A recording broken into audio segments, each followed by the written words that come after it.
লাতিন আমেরিকার ইতিহাসে মাদক সাম্রাজ্যের উত্থান বোঝার জন্য অঞ্চলটির প্রাকৃতিক সম্পদ ও উপনিবেশিক শোষণের প্রভাব গুরুত্বপূর্ণ। উপনিবেশিক যুগে ইউরোপীয় শক্তিগুলো এখানকার সোনা, রূপা ও কৃষিজ পণ্য লুট করে নিয়ে গিয়েছিল, যার ফলে স্থানীয় জনগণের উপর দীর্ঘমেয়াদে সামাজিক ও অর্থনৈতিক চাপ সৃষ্টি হয়। স্বাধীনতা লাভের পরও এই অঞ্চলে দারিদ্র্য, বৈষম্য ও দুর্বল শাসন ব্যবস্থা বিরাজমান ছিল। এসব কারণে মাদক উৎপাদন ও পাচারের মতো অবৈধ অর্থনৈতিক কার্যক্রমের জন্য অনুকূল পরিবেশ তৈরি হয়।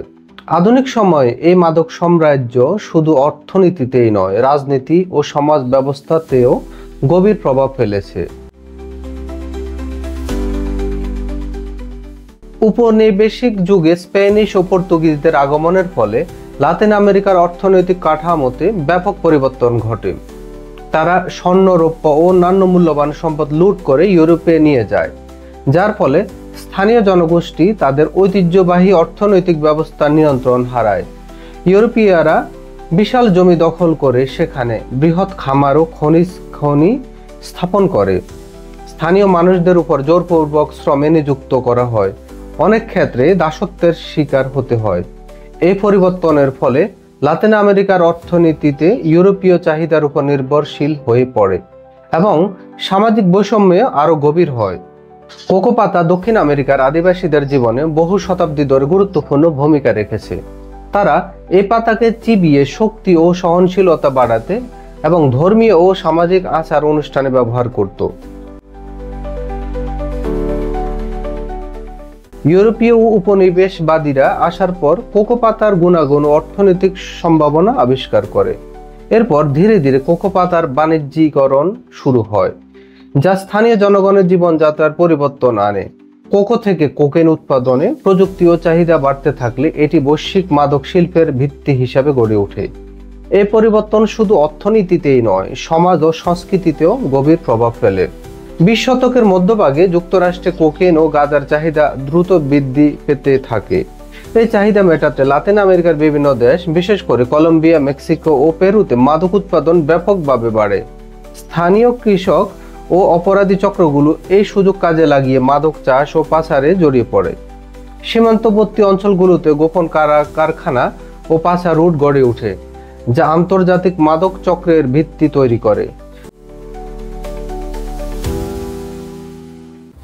যুক্তরাষ্ট্রের বাজারে মাদকের প্রবাহ বাড়ার সঙ্গে সঙ্গে লাতিন আমেরিকার সহিংসতা, দুর্নীতি ও সামাজিক অস্থিরতাও বৃদ্ধি পায়।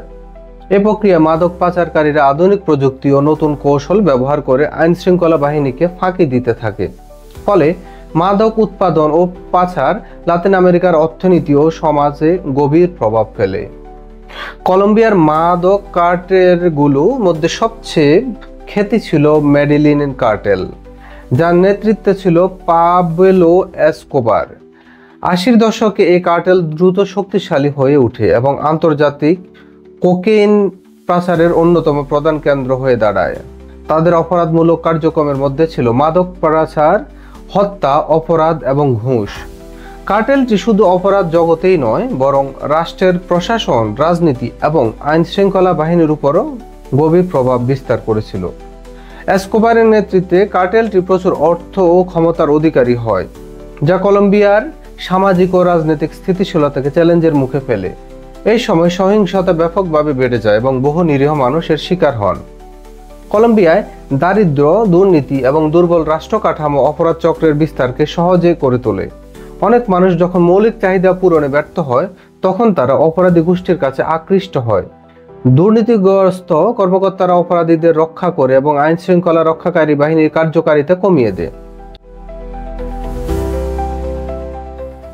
দুর্বল প্রশাসনকে কাঠামো অপরাধীদের শাস্তি এড়াতে সহায়তা করে।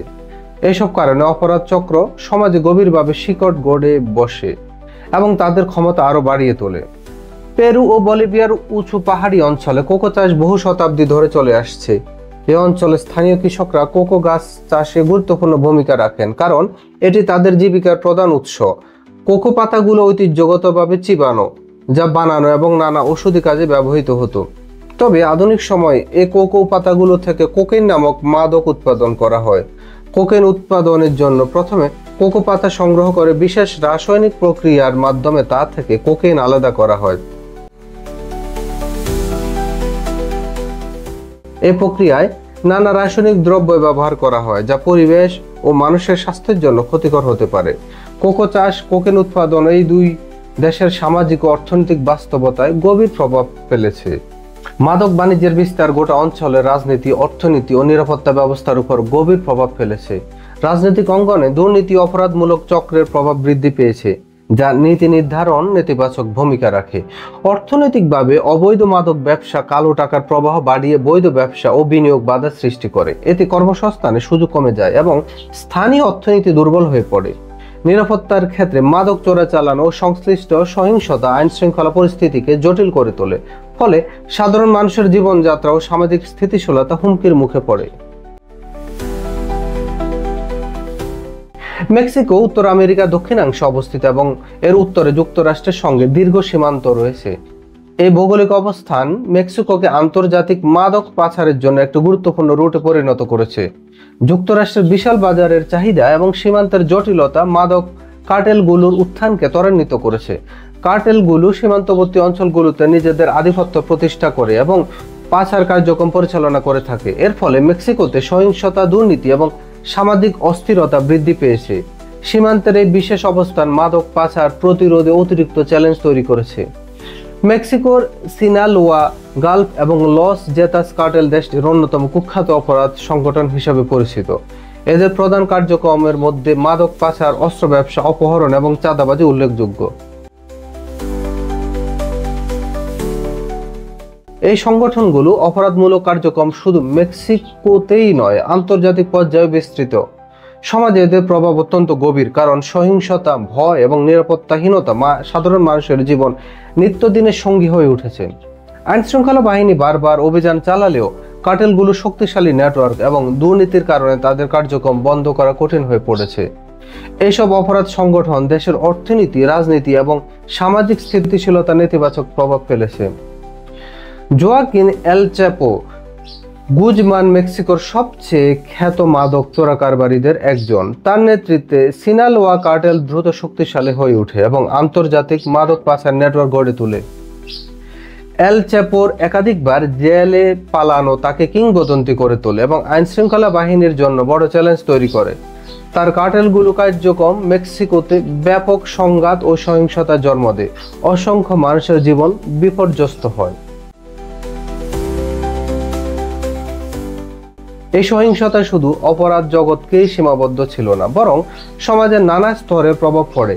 এল চ্যাপোর গল্প মেক্সিকোর মাদক যুদ্ধের জটিলতা ও নৃশংসতার প্রতিচ্ছবি। মেক্সিকোতে কার্টেল ও সরকারের মধ্যে সংঘর্ষ দীর্ঘদিন ধরে চলমান একটি সংকট। এই সংঘর্ষের ফলে দেশ জুড়ে সহিংসতা ব্যাপকভাবে বেড়ে গেছে। সাধারণত প্রতিনিয়ত আতঙ্ক ও অনিশ্চয়তার মধ্যে দিন কাটছে সাধারণ মানুষ। অনেক এলাকায় নিরাপত্তাহীনতা, অপহরণ ও চাঁদাবাজি সাধারণ ঘটনা হয়ে দাঁড়িয়েছে। স্কুল, ব্যবসা প্রতিষ্ঠান, পরিবারগুলো এই সহিংসতার প্রভাব থেকে মুক্ত নয়। অনেকে নিরাপদ আশ্রয়ের সন্ধানে নিজ এলাকা ছেড়ে যেতে বাধ্য হয়েছেন। এই পরিস্থিতি মেক্সিকোর সামাজিক ও অর্থনৈতিক স্থিতিশীলতাকে চ্যালেঞ্জের মুখে ফেলেছে। মধ্য আমেরিকার গুয়াতেমালা, হন্ডুরাস ও এল সালভাদরকে একত্রে ডেথ ট্রায়াঙ্গেল বলা হয়।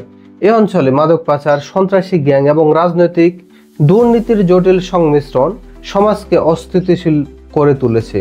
মাদক চক্রের আধিপত্যের জন্য গ্যাংগুলোর মধ্যে সহিংসতা প্রায় ঘটে, যার ফলে সাধারণ মানুষের জীবন বিপন্ন হয়। দুর্নীতিগ্রস্ত প্রশাসন অপরাধ দমনে ব্যর্থ, ফলে অপরাধীরা সহজে পার পেয়ে যায়। এসব কারণে বহু মানুষ নিরাপত্তার অভাবে দেশ ছাড়তে বাধ্য হয়।